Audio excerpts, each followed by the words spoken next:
As I drove to the hospital, my mind raced. The hospital was only about a 15-minute drive away, but it felt like the longest 15 minutes of my life. Was she in danger? Who were these men she was talking about? I couldn't shake the feeling that I was about to walk into something I wasn't prepared for. When I arrived, I parked in the visitor's lot and made my way through the sterile hallways. The lights flickered above, and the smell of antiseptic filled the air. I found her room easily enough. It wasn't far from the entrance, tucked down a quiet corridor where the hum of nurses' stations and patients' murmurs seemed distant. I knocked gently before opening the door. There she was, sitting up in the bed, her face pale and her eyes wide with fear. But it wasn't just her anxiety that caught my attention. It was the men. There were two of them standing by the window, their backs to me. They were tall, both wearing dark scrubs, and they seemed to be in a deep conversation. They were a little older than me, in their late 30s, maybe early 40s, and there was an aura around them that felt different from the usual hospital staff. Maybe it was their posture. So confident, so assured, like they owned the space. Or maybe it was the way they stood so close to each other, so in sync, as though they had known each other for years. I cleared my throat, stepping into the room. Sarah turned to look at me, and the fear in her eyes grew. "Lex, you came," she whispered, but there was something in her voice, something almost pleading. I could see the way she looked at the men, her gaze flicking from them to me, unsure of how to explain. The taller man, the one closest to the window, turned to face me. His eyes met mine, and for a moment I felt like time slowed down. There was something magnetic about his stare. His eyes were dark, intense, and for some reason, I felt this inexplicable pull toward him. It wasn't just his good looks, though he was definitely easy on the eyes, but there was an energy about him that I couldn't quite place. It was almost like he had this quiet control over the room, over everything. And as I stood there, I realized I hadn't even moved to greet Sarah yet. I was too distracted by him. "Lex," Sarah said, snapping me out of my trance. "I need to tell you what's going on, but I'm so embarrassed." I shook my head, trying to push away the strange, unnerving feeling. "Don't be embarrassed. What's going on? Are you okay?" She hesitated before speaking, her voice trembling. I don't know how to explain it. But those two men," she gestured to the couple by the window. "I'm shy of them and I'm a little uncomfortable with them.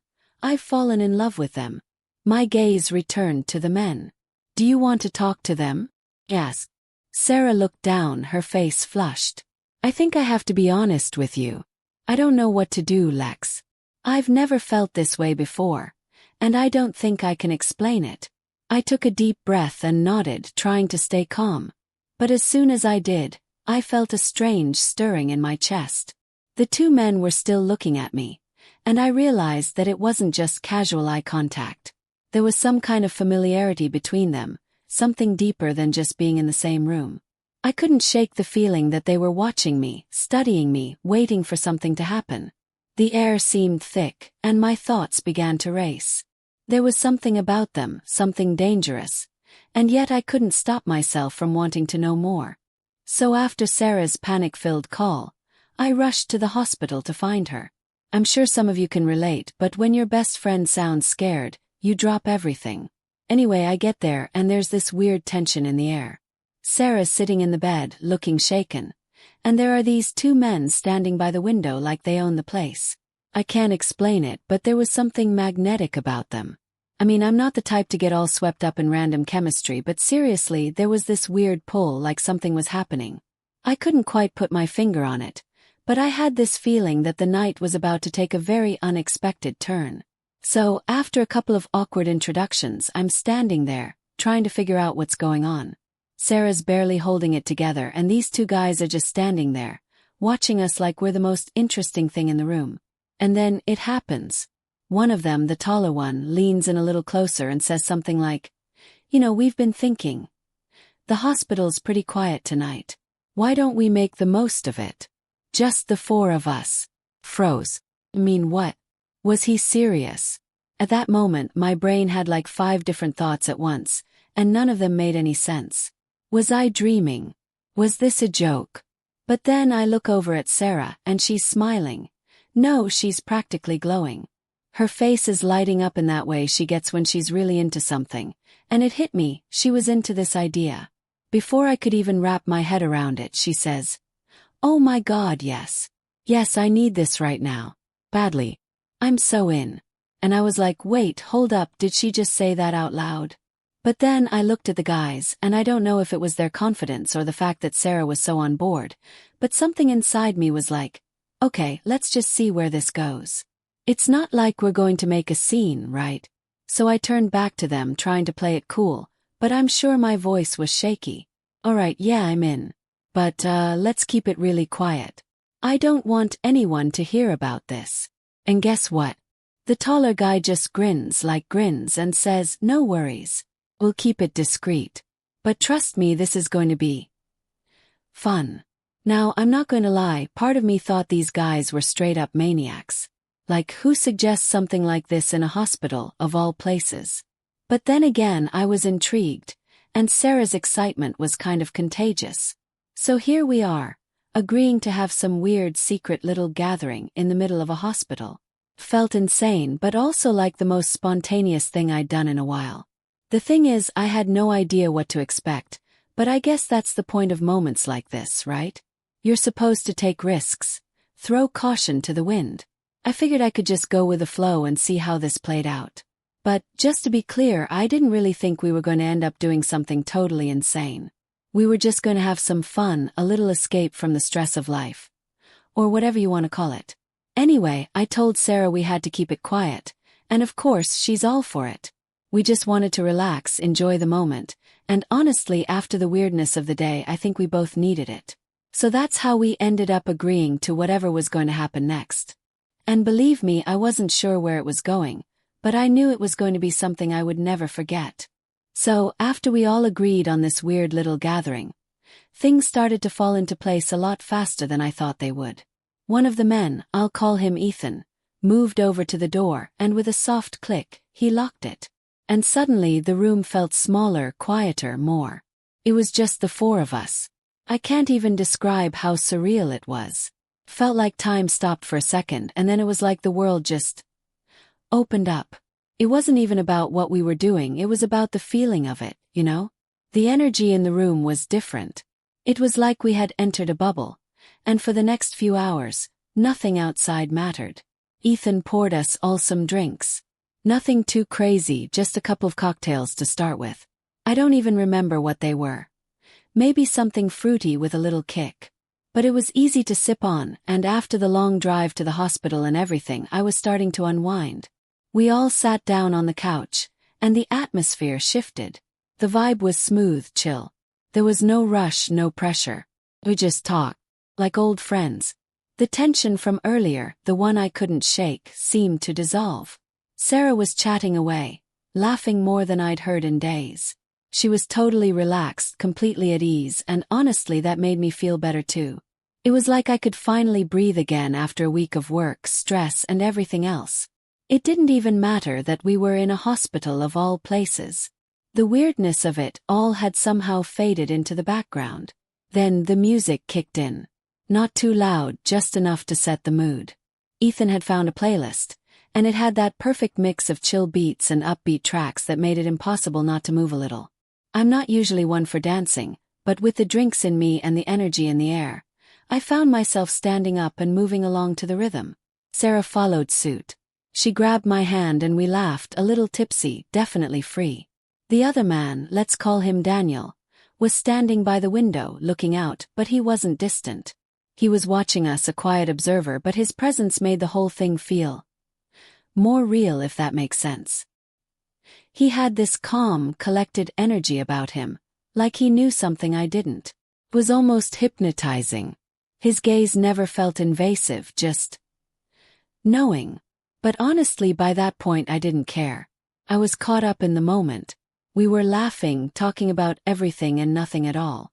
We shared stories, even joked about the ridiculousness of the situation. And as the drinks kept flowing, it was easier to just let go. We danced around the room, laughing, feeling carefree. Even if it was all kind of strange, it didn't matter anymore. Felt right in a way. I could barely remember why I had come to the hospital in the first place. All I knew was that, for the first time in a while, I felt at ease. The world outside seemed far away. It was just us in that moment. And for once, everything felt perfect. But, of course, as with anything that feels too good to last, something unexpected was about to happen. And when it did, I swear I didn't see it coming. But more on that later. Trust me, you'll want to hear this. So there we were, just enjoying ourselves. The music was playing, the drinks were flowing, and honestly, I was starting to think this night wasn't going to be so bad after all. We were laughing, dancing around, and even joking about how weird it was to be doing all this in a hospital. But, you know how it goes. Just when you think everything is going perfectly, reality hits you like a ton of bricks. Out of nowhere, we heard a knock at the door. Froze. No one was supposed to be coming, right? I mean, we had locked the door, and this was supposed to be a quiet little getaway. Just us and no interruptions. I glanced at Sarah, and she looked just as confused as I felt. We all went silent for a moment, like we were waiting for the knock to stop, like maybe it was just a mistake. But no, it came again. And louder this time. Ethan, the one who had been the most calm and confident up to this point, slowly got up and walked to the door. I don't think any of us were prepared for what came next. When he opened it, there stood a man in a white coat, a doctor. And let me tell you, this wasn't just any doctor. This guy looked absolutely furious. His face was red, his eyes wide with anger, and his voice, God, his voice was like a hammer. He didn't even introduce himself. He just started yelling. "What the hell is going on here?" he barked, his voice cutting through the room like a knife. "This is a hospital, not some nightclub. What are you people doing here? Do you have any idea how inappropriate this is?" I swear I could feel my face turning crimson. My heart was racing, and for a second I couldn't even process what was happening. This wasn't real. I couldn't believe it. The whole room had gone from light-hearted and carefree to completely frozen. The atmosphere shifted in an instant. What had felt so exciting just moments ago now felt like it was spiraling out of control. I stood there in absolute shock, my stomach dropping to my feet. Had no words. The doctor kept yelling at us, accusing us of disrupting the hospital. He was furious, absolutely furious. And all I could do was stand there, frozen, feeling more embarrassed than I've ever felt in my life. Then, after what seemed like an eternity of shouting, the doctor took a deep breath and said, "You're all coming with me. My office. Now." He didn't even give us a chance to explain ourselves. And honestly, I didn't even know what to say. The thought of being kicked out of the hospital or getting into serious trouble was suddenly very, very real. The four of us walked down the hall, the silence between us thick with tension. It felt like I couldn't breathe. I was replaying everything in my head. How we'd let our guard down, how we'd gotten carried away. I felt guilty, embarrassed, like I'd completely lost control. When we reached his office, he didn't waste any time. He shut the door behind us with a slam, and immediately the lecture began. The man was livid, and I couldn't even make eye contact. I could barely think. His words were a blur, but the one thing that stood out was when he said, "You all are blacklisted. I don't know how you thought this would be okay, but it's not. You'll never be allowed back in this hospital. You've jeopardized everything for a moment of whatever this was. Blacklisted." I couldn't even wrap my head around it. Was this some kind of sick joke? A hospital actually blacklisting people for this? I felt like I was in a dream, or worse, a nightmare.